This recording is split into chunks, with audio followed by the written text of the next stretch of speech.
Inspection কৰি আছিলোঁ, mayor ডাঙৰীয়াও আছিলে। তাতে মই গম পালোঁ হয়তো 3টামান বজাত নেকি, যে এনেকুৱা বেলতলা বজাৰ যিহেতু মোৰ অঞ্চল পৰে, মোৰ ৱাৰ্ড পৰে। বহুত দুৰ্ভাগ্যজনক কথা, বহুত এটা দুৰ্ঘটনা। আৰু মানে এতিয়া মই শুনা মতে ইয়াত আহি পেলাই যোনটো গম পাইছোঁ, আমাৰ পুলিচ বজাৰসকলো আহিলে, আহি পেলাই 4জন ইনজিয়ৰ্ড হৈছে বুলি কৈছে। আৰু 2জন এতিয়া চিৰিয়াছলি ইনজিয়ৰ্ড, তেখেতসকলক GMC ৰেফাৰ কৰা হৈছে। এই ৱালবোৰৰ দায়িত্ব কাৰ থাকে, কোনে চোৱা চিতা কৰিব লাগে? আমি স্থানীয় পাৰিষদ হিচাপে সুধিছে।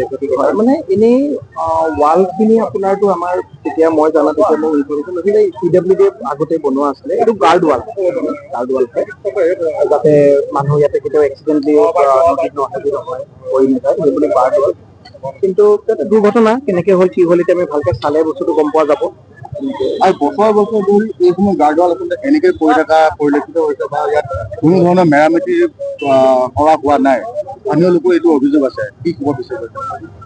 ৱালখনটো যেতিয়া বনাইছিলে হয়তো সেইটো অকণ মানে বহুত দিনলৈকে থকা নিচিনা বা তেনেকুৱাই মানুহে ৰাইজে ভাবিছিলে। কিন্তু কেনেকে পৰি গ'ল কি কৰিব এতিয়া আমি চালে ভালকে আমাৰ অভিযানক সকলোকো মাতিছোঁ, কিহৰ কাৰণে কি হ'ল গোটেই বস্তুটো সুধিলে গম পোৱা যাব। এতিয়া মানে মই আহি পেলাই পুলিচ বিষয়াসকলৰ লগত গোটেইখিনি কথা পাতিলো, পাতি পেলাই গম পাইছো যে 4জন এতিয়া ইনজিয়ৰ্ড হৈছে আৰু তাৰে 2জন অকণমান চিৰিয়াছলি, আৰু তেখেতক GMC লৈকে ৰেফাৰ কৰা হৈছে। কিমানখিনিলৈকে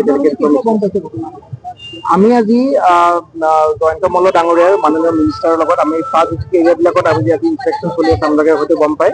তাত আছিলোঁ, তাতে যেতিয়া কথাটো হৈছে ইয়াৰ পৰা মোলৈ ফোন গৈছে, মই তাৰপিছত তাৰ পৰা মই এই মুহূৰ্তে লগে ইয়ালৈকে আহিছোঁ। এই বজাৰখন স্থায়ী ঠিকনা হিচাপে নিৰ্মাণ কৰি থকাটো এইটো আজি আমি 4-5 বছৰ দেখি আহিছোঁ। তেতিয়ালৈকে এইটো যদি আপোনালোকে সোধে মই এটা কথা ক'ম যে এইটো আমাৰ প্ৰাক্তন মুখ্যমন্ত্ৰী তৰুণ গগৈ দেৱৰ ডাঙৰীয়া তেতিয়া হৈছিলে, তৰুণ গগৈ ডাঙৰীয়াৰ দিনতে হৈছিলে, আধাৰশিলা হৈছিলে।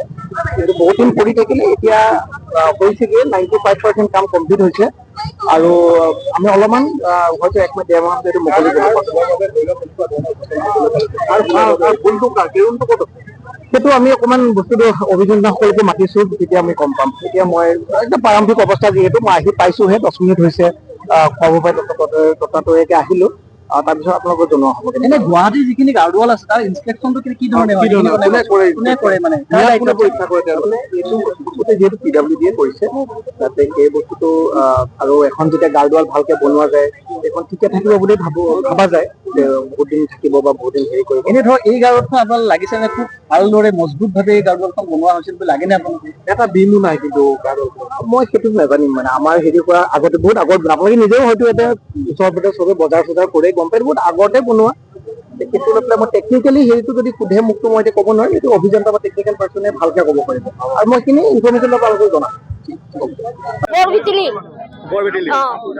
কি নাম ক'লে? অঞ্জু কি লিখে? ৰাহাং। ক'ৰ পৰা আহিছিল? আৰু কিমানজন মানুহ ইয়াত কি হৈছে? আৰু এইকেইটা বৰমাকেইটা মই নাজানো নহয়, আমি ক্ষেত্ৰীৰহে। আৰু ইয়াতে কোনে আঘাত পাইছে? আৰু আঘাত মানে শহৰাৰ এজনী পায় ন, শহৰা বুঢ়ী এজনী। কেইজন মানুহ? 4জন।